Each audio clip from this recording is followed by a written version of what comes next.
I'm car accident attorney Neil Schaus.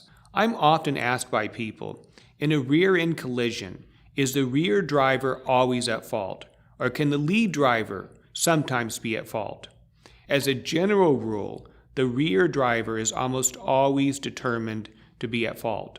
Drivers are expected to keep enough of a following distance and to have enough of a reaction time that they can brake in time to avoid the car in front of them. But there are 3 situations in particular when the lead driver can be the one at fault. The first is when the lead driver makes an unsafe turn into the lane. This could be a left turn, a right turn, or a U-turn.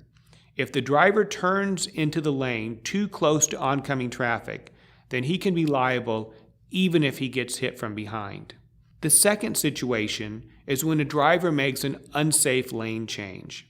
If the driver merges into a lane and cuts off a faster moving vehicle and thus gets hit from behind, he or she can be held liable. Finally, a lead driver who brakes suddenly and for no reason can be at fault. If a driver is going 70 miles an hour down the freeway with the flow of traffic and then suddenly slams on the brakes for no apparent reason, he or she can be at fault even if he gets hit from behind. Keep in mind that every case is different.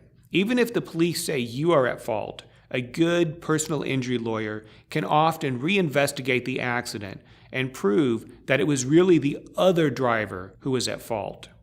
If you or a loved one was injured or killed in a rear-end collision, we invite you to call us here at the Las Vegas Defense Group. We can help you to get compensation for your medical bills, your lost wages, your pain and suffering, and oftentimes punitive damages.